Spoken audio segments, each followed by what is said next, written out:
doesn't matter if you like Rolex or not.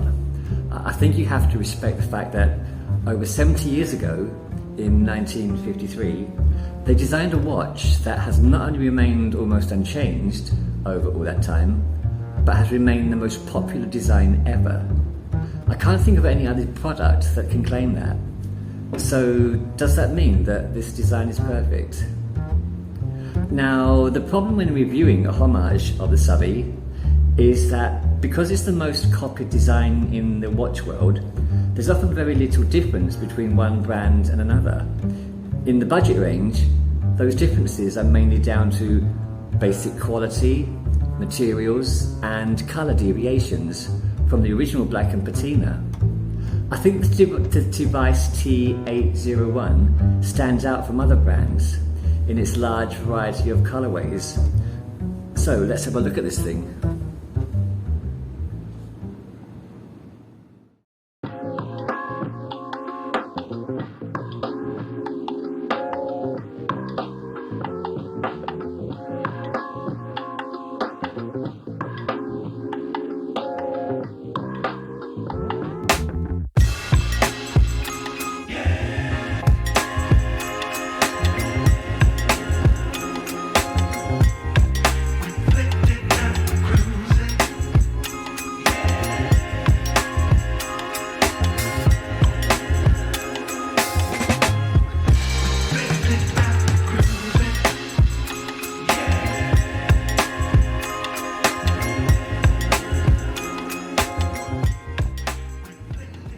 Good day to you all, and welcome back to another BBW review.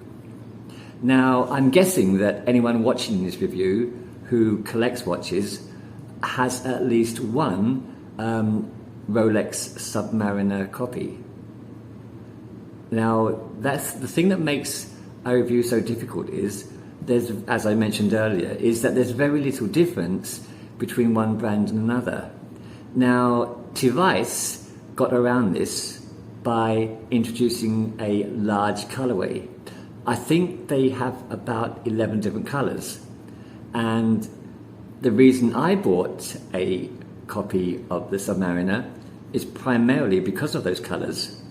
This one in particular, the red and the blue. So going over the basic specs, again, if you have a homage to the Submariner, you'll be pretty aware of these measurements. Now, the dial itself is 42.5 millimeters across. The lug to lug is 50 millimeters. The lug width is 20 millimeters, and the height from the base to the top of the mineral crystal is 12.5 millimeters, and including on the supplied strap, which is a stainless steel strap, you have a weight of about 82 grams. So let's go around this again slowly. This watch costs, postage and packed from Shenzhen in China, $12. And again, for that, you're going to have your basic alloy case with a chrome plating. The bezel, now I'm not really into bezels that much, but the one thing that I found about this bezel is it's probably the best one that I've seen and used on any budget watch. First of all, you have an aluminium bezel which just hangs over the case itself slightly to give you a lot more purchase on that coin-edged bezel there. The bezel is divided into two parts, a silver on red, and the printing is quite good and clear. But colorway is nice, but almost illegible is the other half, where you have a red on blue. Now, in normal light, those numbers are impossible to see. It could be Cyrillic, it could be anything. You can't really see the numerals. You have a pip at the top, which is loomed, and The ratcheting is, again, one of the best I've used and felt on a budget watch, or even one higher than a budget watch. It's a very reassuring bezel, but the thing that puts it above most bezels I've used is the backplay. There is hardly any, as you see there, there's hardly any backplay at all. And the lineup is also spot on. So well done, Tevise. They have produced one of the best unidirectional bezels that I've ever used. But again, for me, a bezel, pretty useless. But if you're into bezels, you are going to enjoy this one. Now, going deeper into the dial, you have a standard mineral crystal with a cyclops that pokes out about 2 millimeters above that. The dial itself is a beautiful sunburst red. Again, the main and only reason I bought this above an automatic. You have your typical battens at the 6 and 9, the triangle upside down at the 12, and the date window at the 3. Everything else are circles.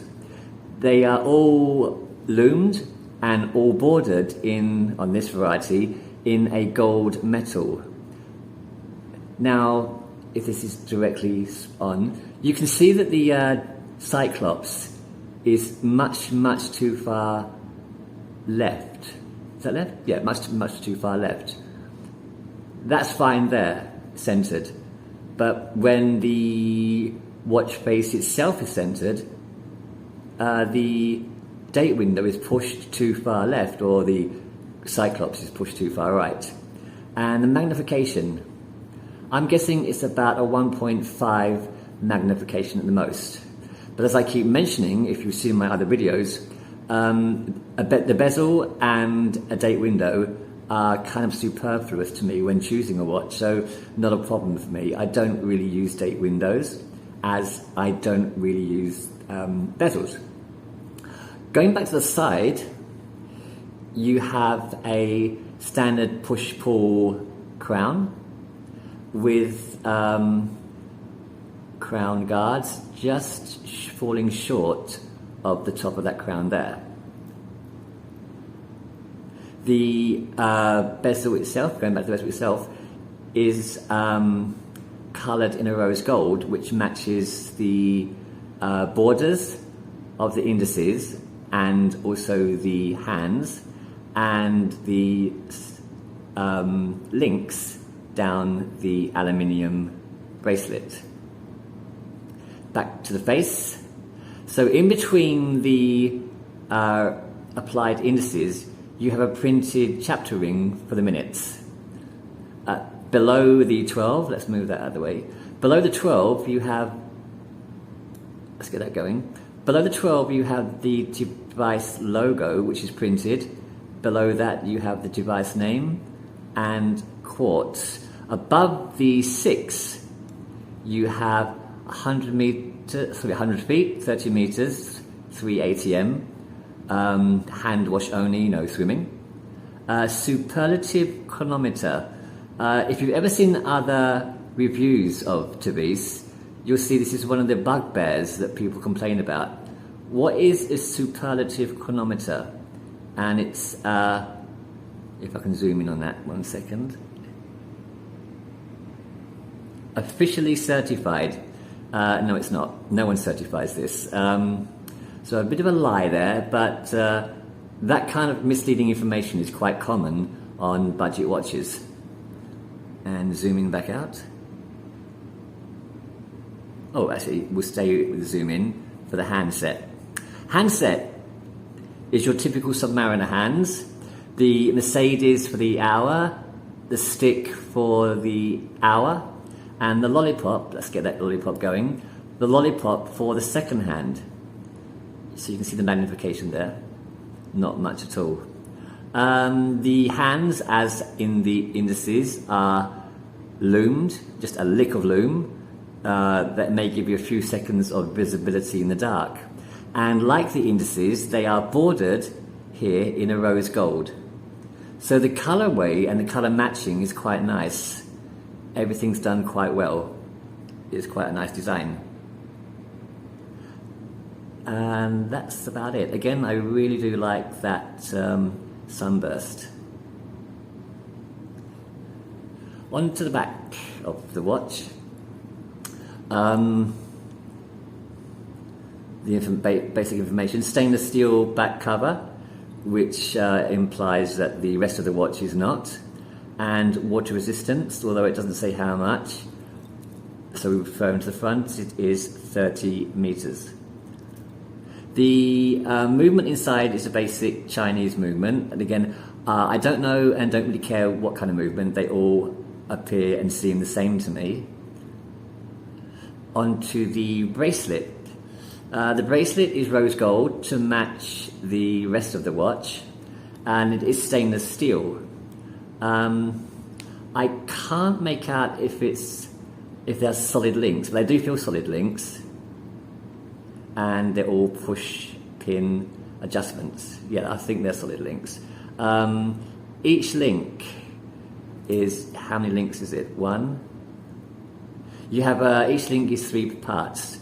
So let me try and narrow that down to one link.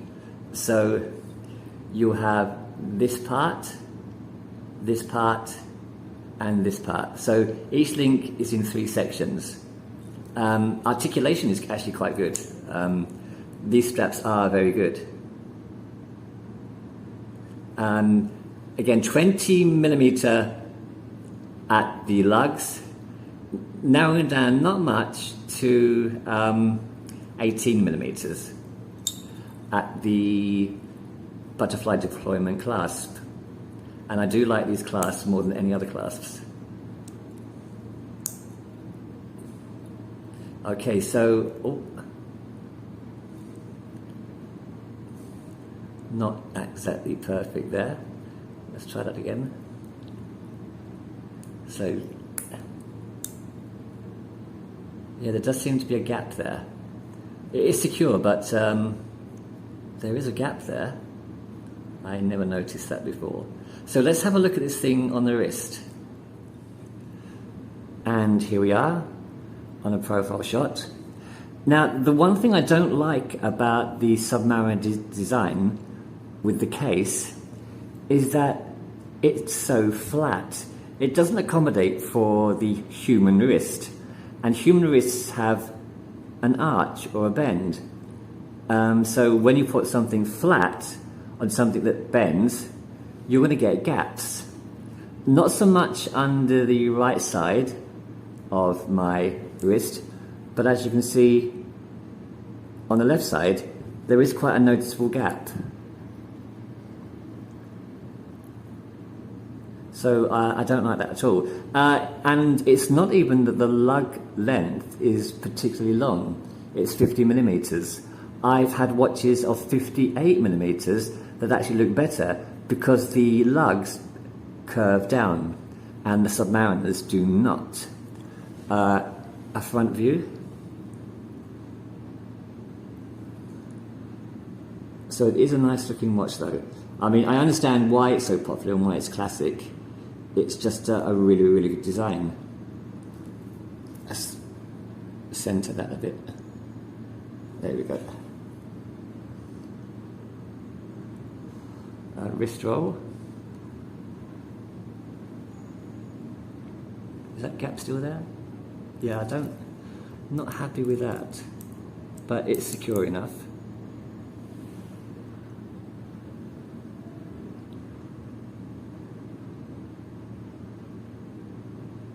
Again, there is nothing special or any different about this and any similar priced Submariner homage, apart from the colorway, which I think is Tevise's selling point, that they have such a wide range, where other brands usually have the typical black, blue, and the green Hulk. Tevise do about 11 or 12 different colors to choose from. The other is this bezel, which not that it's of any interest to me, but that's an incredible ratchet. It's nice and clicky. It's a 60-click bezel, but there is no, or almost no backplay at all. So well done there. And there we have it. Now, as a summing up, if I was asked would I recommend this watch, again, this watch costs $12. Now, Tevise do a T-801 automatic, which in effect is the same, but you have a automatic movement inside, which costs about $10 more.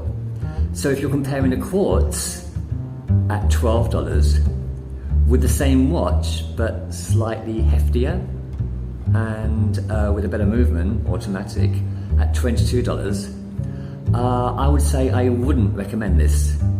Personally, and as I have done, I would rather spend the extra $10 and get that gliding second-hand movement in an automatic.